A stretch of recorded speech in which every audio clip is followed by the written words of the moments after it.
Hello dear friends, this is Lynn and welcome to my practice. Today I will continue the tutorial on how to do the healings for enlarged prostate and difficulty to urinate.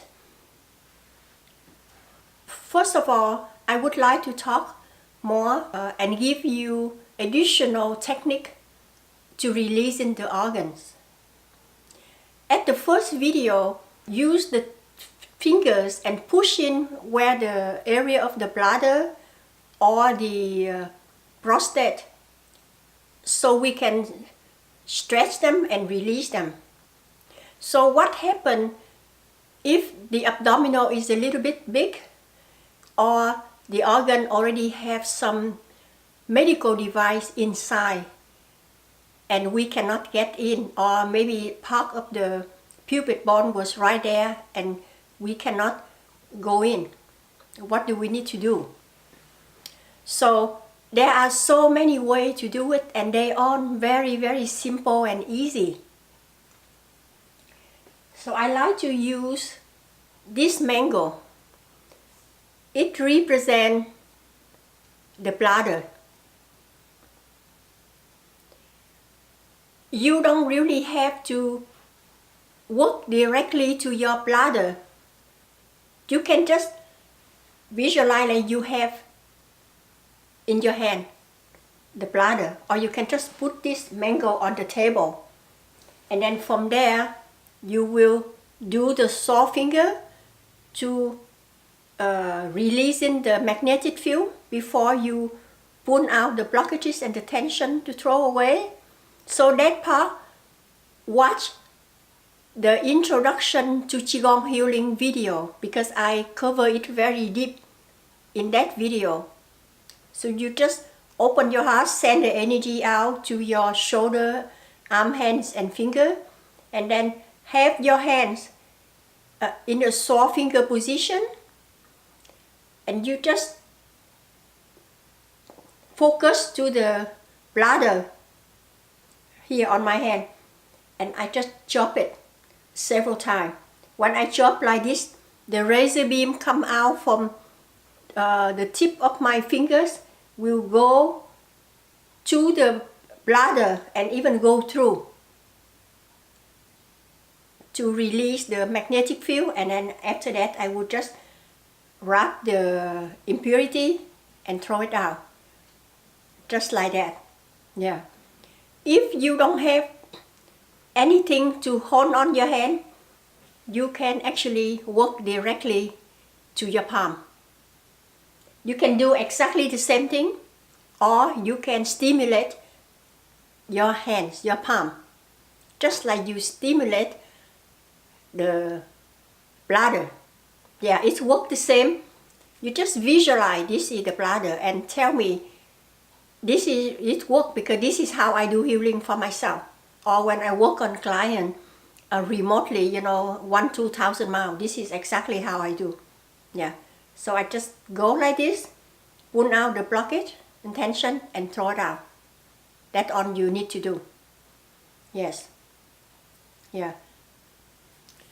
Okay, now, if you work with the prostate and you know how inside the prostate, enlarged prostate, it has so much going on in there. It have a lot of inflammation, a lot of things that need to be cleared out. You can just visualize that on your hand. Or you can just put it, visualize on the table. So here the prostate. If I have the prostate on the table, right there, right? Just let me hold it so you can see. I would visualize like this is a loaf of French bread, and I just use a surgical knife. I just cut through, just like how we cut the French bread. Cut it open with the surgical knife, and then I would use a scissor, and I just trim out all of that stuff that don't belong in there. And then I just use my hand and I just dig in and pull them out and throw them away. So there are so many ways to do. You just open your heart and just let your intuition guide you and do it. Because at work, I use surgical knife, I use scissors, sometimes I use like a medical spoon and I just scrape the stuff out, yeah. Or if I work on the spinal, I just like, oh, okay, I just need to open it, releasing the, the area that I work on and wash it off and put it back on, so just use your imagination. That's how simple it is.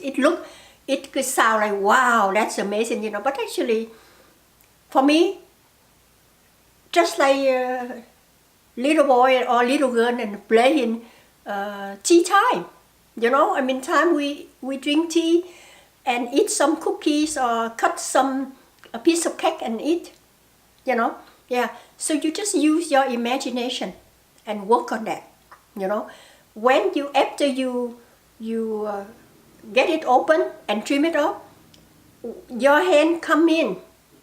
Remember, the hand is have a lot of energy, a lot of aura. You just dig in and just wrap that stuff and take it out, releasing it out, and you just make sure that it is nice and clean, and then after that you can just rinse it off or whatever you do to improve it and make it look well, and then sew it back and put it back in the body. That's how simple it is. Yeah. So it's all about visualization, having faith, and trust on the process. Yeah. Now, there are two areas on your face and your head that directly, the acupressure point directly affecting and stimulate the organs. The first one is the bladder. The bladder is right here, right next to the bottom of the chin, right here. And then under it is the prostate. So the way I do it, I have a tool that I use, and when I work with my client, I do the same thing. And I'm showing this. But if you are a therapist, please, you need to have the right license, okay? Otherwise, you cannot do this. And again, when I work on male or female private part, my license, I don't touch them. I just do it on my hands, or I just do it far from the body. My hand don't touch that area, so I just want you to know. So depend on your license. And again, at home, if you want to help your neighbor, don't touch them, because if something happened to them or later on they get mad at you, they can sue you. Yeah. So for me, like if sometime, I have to get up and to go pee, and I don't want to do that, that means I know that my my bladders might be weak, right? I would stimulate this area right here. And when I push in, wherever that I feel tension or pain, like right here, today I do feel a little bit of sensation. I would press it down, release, press it down, release, and I just doing this for 15-20 times. Keep doing this.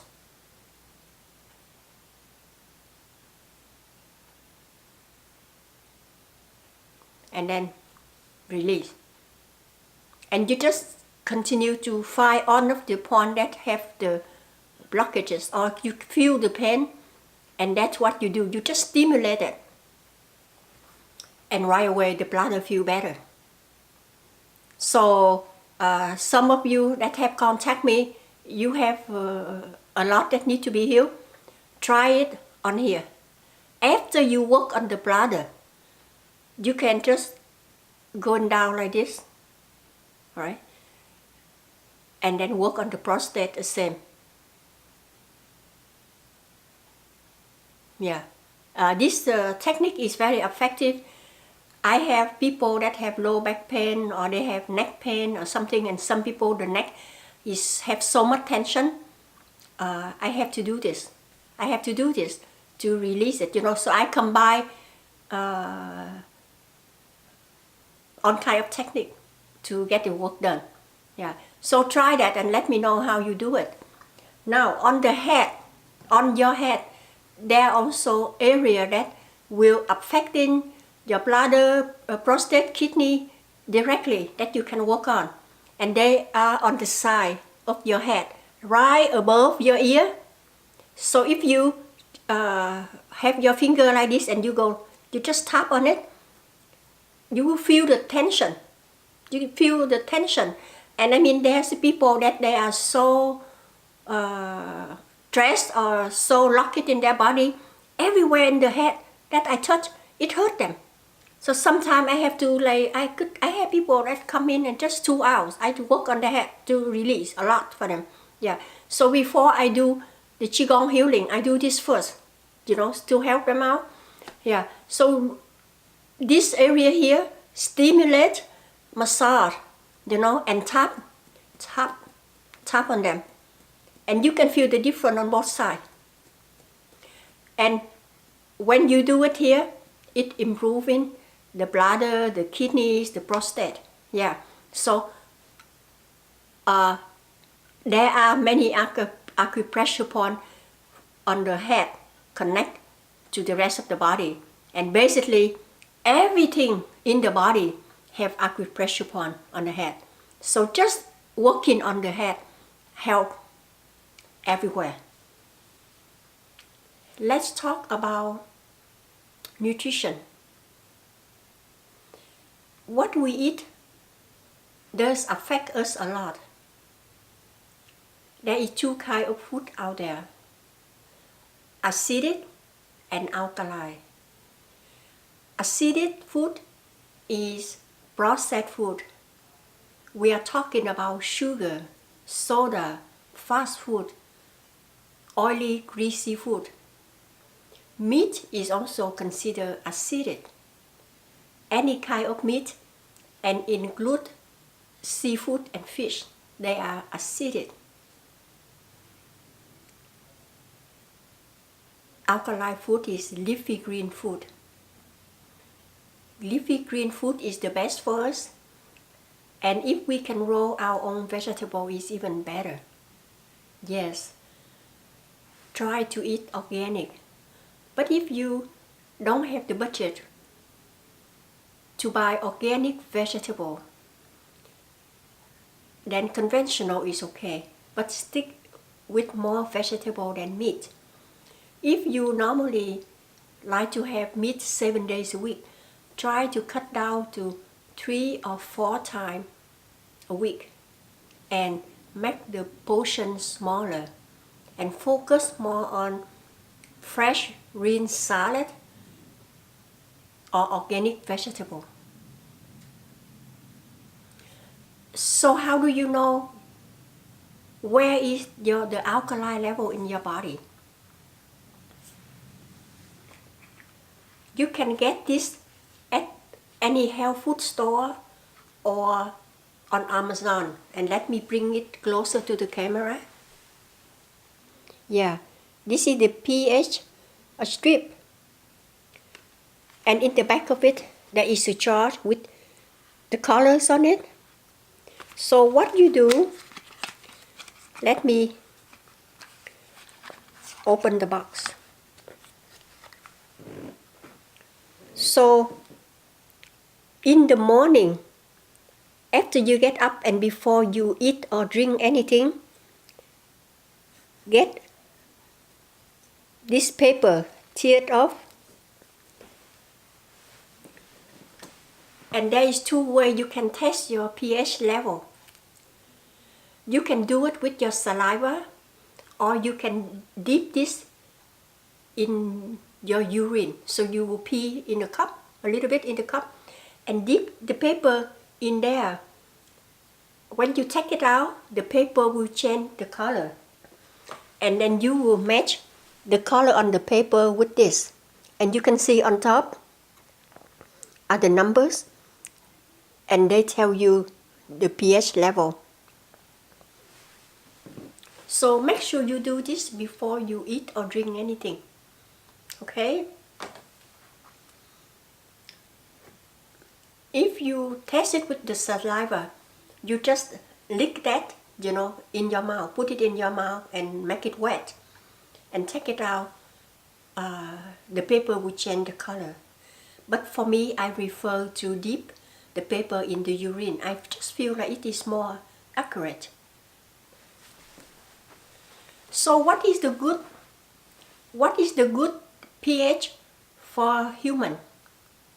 7.350. If your pH is a little bit lower, maybe 7 or a little bit below 7 to 7.5, it's okay, but you don't want it to go lower than that. People that have cancer, their pH like around 5.5 to 6, so that is very weak. When our pH is too low, we get sick easy. It's serious. So if you know that your pH is lower, how do you bring it up? The best and the fastest way to bring your pH up is drinking green juice or green smoothie. If you drink the green smoothie, the fiber also help you. But if you do the green juice and then you just extract the juice out of the vegetable and drink it, and the fiber you throw away. So drinking juice is very good, but it costs more money because you throw away the fiber. Doing the smoothie is much better and more cost effective. If you decide you want to drink the juice, you have to make the juice and drink it within 15 minutes. Because if you let it sit or you put it in the refrigerator, the chemistry of the juice change. And also it gets oxidated. So you need to drink it within 15 minutes. If you decide you want to do the smoothie, you can make a bigger container and you can save it in the fridge for 2 days. And that should be okay. So what kind of vegetable, fruit, seeds, and nuts are good for people that have issues with the kidney, bladder, and prostate? I highly recommend broccoli, Brussels sprout, cauliflower, kale, sweet chard, avocado, tomato, bell pepper, celery, seaweed, garlic, beet, apple, apricot, cranberry, papaya, and pink grapefruit. And by the way, cucumber is also excellent. Seeds and beans such as kidney bean, soybean, black sesame seed, pumpkin seed, they are very good for your body. Now if you follow the protocol, you practice Qigong, eating healthy, but somehow you still don't feel well. You already have several healing sessions with the Qigong master, or you've been to the doctors and everybody tried to help you, but you feel like that problem is still in you. And then what is it? There might be some emotional blockage in you that you didn't realize. That emotional blockage needs to be released. And there is a way to release that. And I also can show you how you know that you have an emotional blockage. But I'm not going to cover it in this video because when I talk about emotional release, I want to do a good video so not only people that have enlarged prostate watch, but everybody that seek healing and wellness can watch and they can heal their emotion, because we all have negative emotion. So that will be on the next video. Thank you so much for watching the video. Blessing and happy healing. I'm looking forward to see you at the next video. Thank you.